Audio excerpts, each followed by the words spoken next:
Welcome to the Bullpen.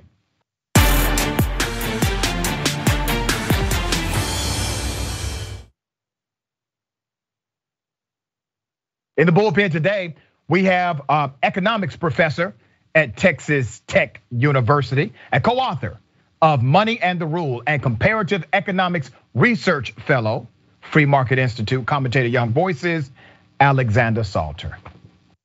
Wow, impressive guy. Mr. Salter, how are you?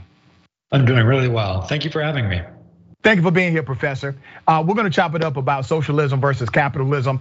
I don't want to presume what you know or believe about those comparative dynamics. So if you would, give us your sentiment as it relates to those two operations. Sure. So obviously I'm in the pro-capitalist camp. I think that that's pretty clear from my track record of publications. The recent public conversation that surrounded capitalism and socialism has been both exciting and frustrating. It's been exciting because these are the big debates. These are the big questions on how we organize our systems for producing and distributing resources. Let's have the debate. That's wonderful. It's wonderful when we have these historical discussions and actually get into the nuts and bolts of what's going on. I'm frustrated though, because I don't think that either the people who self-identify as socialists or the critics of socialism actually know what socialism is. I don't think there are very many socialists in the United States. Socialism means public ownership of the means of production. It means governments control the commanding heights of the economy. Economists don't agree on anything. If you ask 10 economists what socialism means, they will all give you that definition. So many people who identify as quote unquote democratic socialists, they're not really socialists. Oftentimes, when people on the right criticize socialism, they're not really criticizing socialism. And so it's a little bit sad that we're having this once in a generation opportunity, but everybody seems to be talking past each other. You know, it's really interesting because I actually agree with much of your sentiment.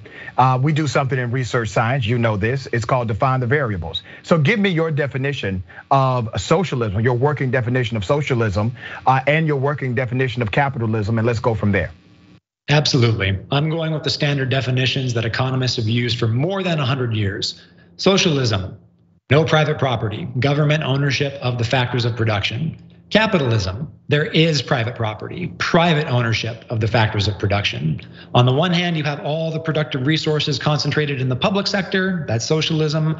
On the other hand, under capitalism, you have decentralized property ownership. I think that that's the right definition and that's the place to start. Can you name a pure capitalistic nation? No, there isn't one. Can you name a pure socialistic nation? 2 for 2. No, there isn't one. You cannot. There are some that come much closer than others. So here's my point, Professor. Here's my point to you. You have just said you cannot name a pure capitalistic nation. You cannot name a pure socialistic nation, but we still say that nations are either capitalistic or socialistic, which is a deviation from definition, because what we're really saying is that countries have variations of capitalism and variations of socialism, correct? I am 100% on board with that, absolutely. All right, we can start from that premise. Where a lot of the nuance comes into this conversation. We can start from that premise. Let's look at policy by policy, right? Mm-hmm. Because I think you would agree as an economist, and I know you are well versed on economic theory, barter theory, and the whole nine.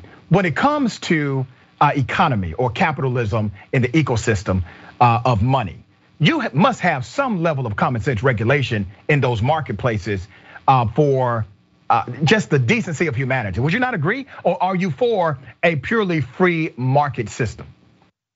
I think that you do need rules governing market outcomes.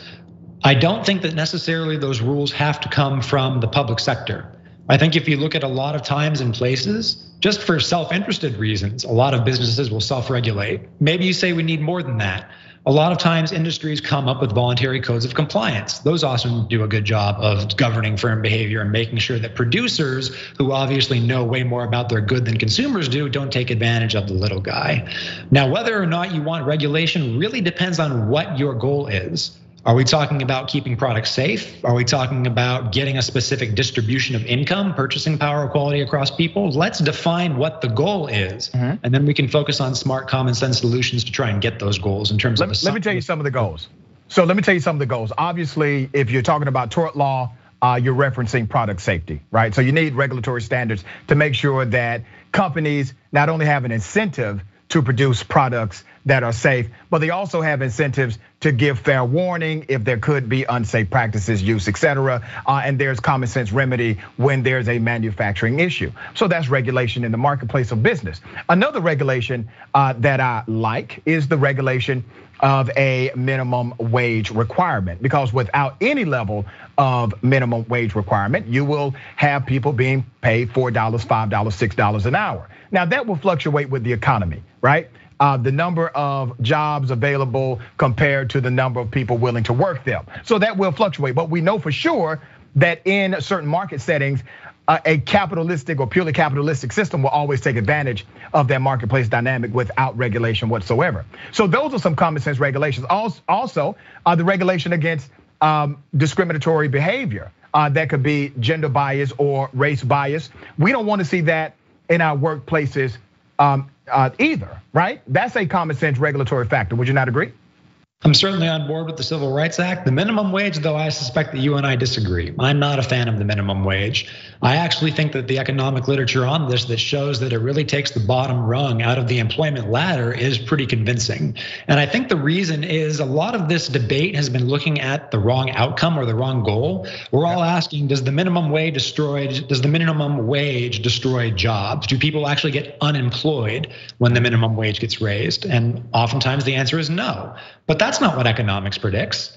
Economics predicts that when the minimum wage gets raised, workers are going to see some of their hours cut. And that result does hold up a lot stronger in the literature when we actually research this. So it's all well and good to say we want people to earn $15 an hour. I'm certainly on board with the sentiment.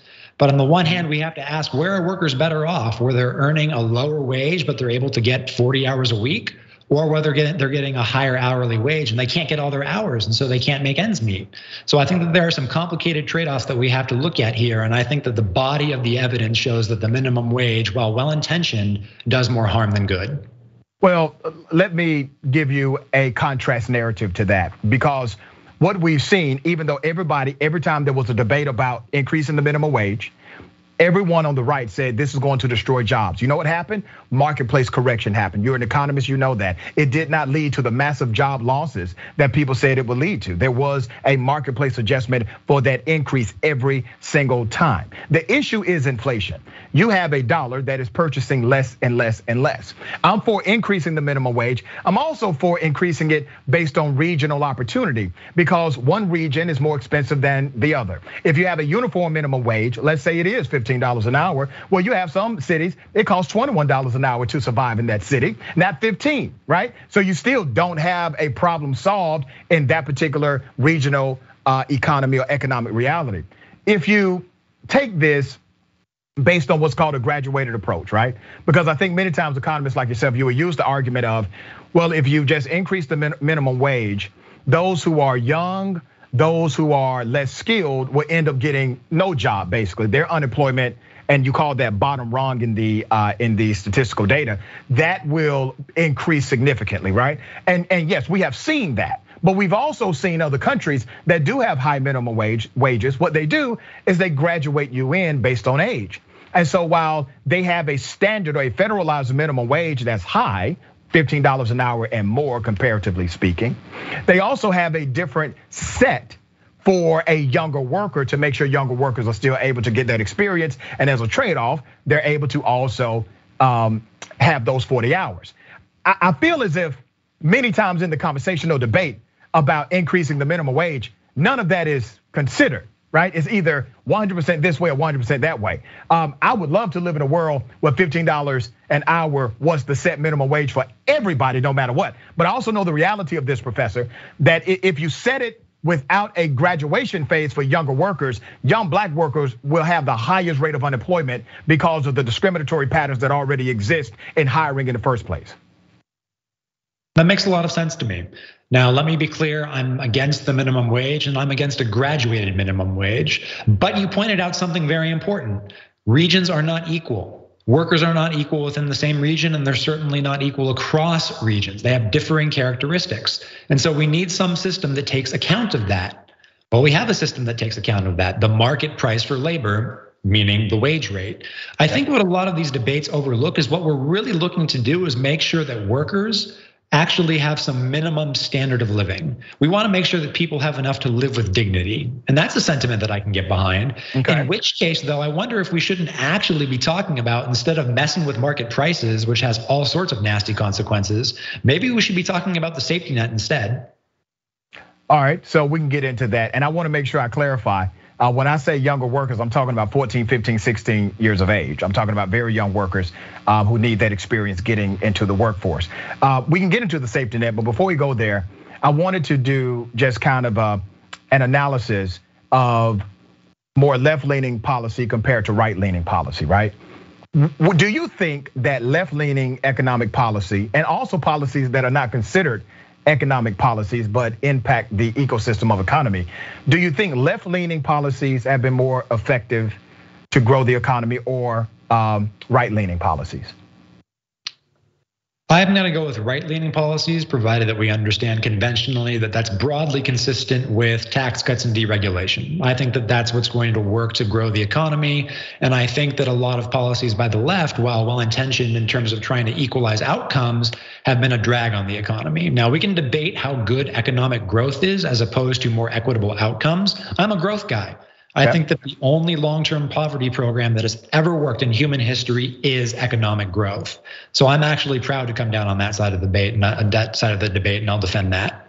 All right, well, let me give you some facts, okay? Let me take you to the administration of Donald Trump. Donald Trump claimed that he would cut taxes at a record rate, that you would pay the lowest amount you've ever paid in modern history. He made all of these proclamations during the campaign. So let me take you to the Tax Cuts and Jobs Act, right? That was very famous, very popular. They hyped it up, but here's what it actually did. The individual American taxpayer actually paid more in taxes that year. They paid $93 billion more in actual taxes. While they had more in refund payments, they actually paid more because, one, they took away a lot of what you could claim as write-offs. They took them away, and you had these gradual increases in the taxation system. And then you had this massive tax cut of roughly $91 billion for businesses. And when you looked at it, brother, it ended up being a tax shift and not a tax cut. It was no tax cut whatsoever. It was a great design, but it was designed to be a trick. And they played with the numbers and promoted it as a tax cut when Americans actually paid much more in taxes that year. Let me take you back to 25 to 30 years, right, of Democratic presidents. Actually, it's 40 years. So under Democratic presidents, black families grew their income an average of about $1,000 a year. It only grew about $142 under Republicans. Black unemployment rate during that same comparative time fell by a net of 7.9% across 26 years of Democratic presidents, but it went up 13.7% under that same time under Republicans, okay? So across the field of Democratic leadership, black poverty declined by 23.6 percentage points, but it actually grew 3 points under Republicans. Latinos had a very similar outcome. Binder and Watson estimated that the average Democratic real GDP growth, okay, was a rate of 4.3% versus 2.5% for Republicans. That's going all the way back to Truman. So line by line, from adding jobs to the economy or to the workforce, thus increasing your revenue for the economy, President Obama inheriting a country where you are hemorrhaging 750,000 to 1 million jobs. He turns it around, creates record unemployment, private sector growth, booms, it comes out the seams, right? He doesn't get the credit for it on the economic side. And even with a historical comparison all the way back to President Truman, Democrats have increased GDP growth, private sector growth, non-farm growth at a rate much higher than Republicans have every single administration, without exception, by the way. Not one exception to that rule. So how is it that you as an economist, you will still say that those with right-leaning policies are better for economic growth when the data is contrary to your conclusion?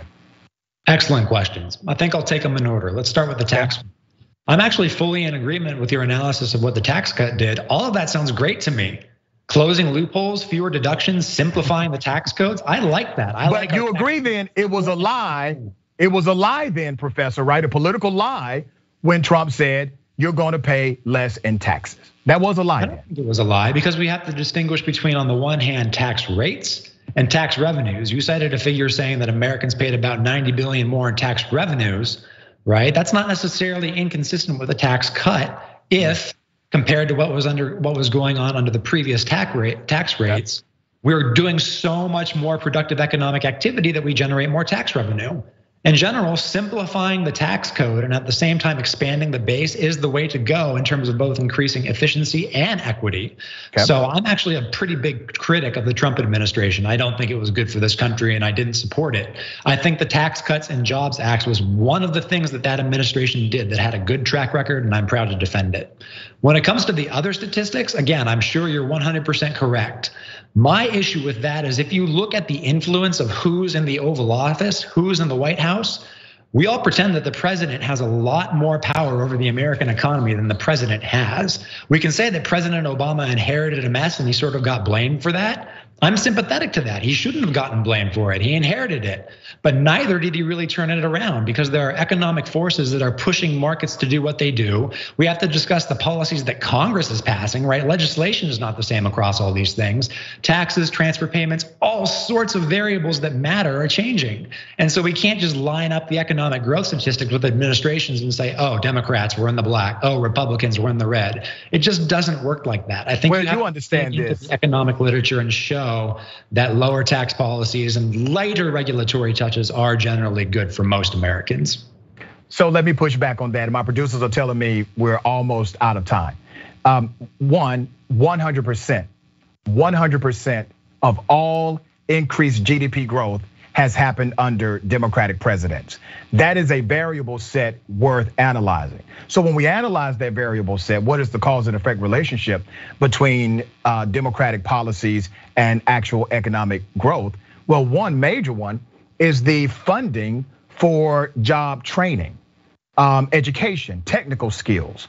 There's a massive influx of federal spending compared to Republicans who typically defund these programs. So when you have a Democrat or a Democratic policy or left-leaning policy, they say, okay, listen, we know that people need to be trained. They don't necessarily need a 4-year degree, but they need to be trained. So we're going to increase this budget in order to make sure we have more trained individuals for the marketplace, because we see where the marketplace is going. Republicans have tended to defund many of these programs or create what's called a localization of them through state government, right? That has had a real cause and effect relationship on economic growth and economic decrease. So yes, that's not an economic policy, brother, but it has impact on the economy. I would love to have you back on some of the nuances of policy, because I think you are a worthy debater on many levels, brother. So, Professor, I hope to have you back. Anytime, sir. Thank you.